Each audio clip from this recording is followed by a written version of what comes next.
안녕하세요. 시간의 발견 TV입니다. 오늘은 자식 걱정 그만하세요. 당신 앞에 더 큰 문제가 있습니다. 라는 제목으로 여러분들과 함께 나눠보도록 하겠습니다. 발표에 앞서 우리는 그동안 자녀를 위해서 최우선으로 살아왔던 것 같습니다. 우리가 태어날 때는 6.25 전쟁 직후 폐허된 환경에서 우리는 출생했고, 그 당시 세계 최빈국, 희망이 없는 나라로 지목을 받았던 환경에서 우리는 성장했습니다. 그러나 그 가운데서도 나보다 더 나은 삶을 자식에게 물려주기 위해서 아이들 공부를 시켜야 된다는 소명을 가졌었습니다. 그 당시에 유행어가 있었습니다. 똥 묻은 바지를 팔아서라도 아이들 공부는 시켜야 된다, 이런 말이 있었고, 도둑질을 해서라도 자녀 교육은 시켜야 된다, 이런 말들이 그때는 널리 퍼져 있었습니다. 그리고 제가 3년 전 한 기업의 강의 중에 한 말이 기억이 나네요. 나는 죽는 것까지도 자식의 유익을 위해서 생각한다. 그런데 현재 실버 부족이 46.9%라고 통계가 나왔습니다. 다 주었으나 정작 자기 손에 쥔 것 없이 노년을 맞이한 세대. 과거에는 자기 손에 쥘 필요가 없었죠. 농경사회 때는 후손들이 당연히 노인을 공양을 했기 때문입니다. 그러나 지금은 많이 달라졌죠. 우리 바로 고향 이웃 동네에서 조기에 상속을 자녀들에게 시켜줬다가 후회를 하고 상속 반환 소송을 자녀 상대로 한 사례를 보았습니다. 이외에도 불편한 가족 세태 뉴스들이 만연한 가운데 있습니다. 아니, 어떻게 해서 이렇게 세상이 바뀌었을까? 궁금하지 않을 수가 없었습니다. 그래서 몇 가지 상황을 한번 살펴보도록 하겠습니다. 사회적 환경을 검토를 해보도록 하겠습니다. 2000년도부터 2020년도까지 약 20년간 변화를 통계를 낸 자료가 있는데요. 1, 2인 가구 증가 속도가 86%라고 통계가 나왔습니다. 그 중에서 1인 가구 증가 속도는 무려 102%나 증가가 되었습니다. 그런데 더 안타까운 내용의 통계가 있습니다. 노인 가구 증가 속도를 한번 보겠습니다. 2015년도와 2020년도 5년 동안에 변화된 내용입니다. 불과 5년 동안 65세 이상은 1인 가구가 35.8%로 증가되었습니다. 그리고 80세 이상은 무려 50.2%가 증가되었습니다. 이런 사회적인 환경이 우리에게 직면해져 있습니다. 그 원인 중에 한 가지가 도시화되어가는 대한민국, 수도권의 인구 증가율이 2000년도부터 해서 통계를 낸 이후로부터 점점 증가해서 현재 전 인구의 50.2%가 수도권에서 생활하게 됐습니다. 그러다 보니까 전국의 1인 증가율이 기하급수로 전 지역을 덮었습니다. 수도권과 울산 지역을 제외하고는 1인 증가율이 매우 높은 비중을 차지하고 있습니다.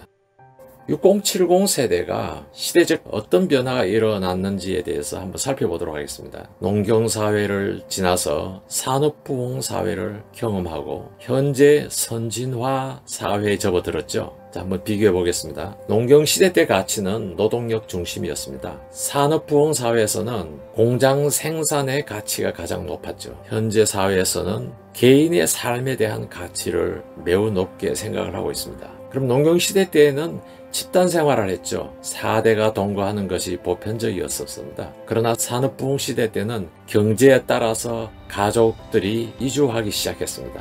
뿔뿔이 흩어지기 시작했던 거죠. 그러나 현재에서는 이 생활이 글로벌화가 되었습니다. 또 한번 볼까요? 농경시대 때는 상속 농경으로서 조상 우대의 문화 속에서 자랐습니다. 그러나 산업부흥 사회에서는 명절 때 고향 방문의 러시를 이룬 뉴스들이 많았죠. 그러나 현재에서는 고향이 실종이 됐습니다. 문화를 볼까요? 농경사회였던 유교 개성으로서 큰 변화가 없이 이어왔습니다만 산업부흥 사회 때 온갖 개혁의 바람이 일기 시작했습니다. 그리고 현재는 다양한 니즈가 공존되어서 살아가는 사회로서 변했죠. 그럼 책임 부분에 대해서 농경시대 때는 부모 부양과 가족 생계가 책임이었다면 산업부흥 사회에서는 부모 부양과 자녀 교육이 이슈였습니다. 근데 현재는 어떻게 변했을까요? 주택 마련과 경제적인 노동으로서 이슈가 되어 있습니다. 자녀가 있고 없고는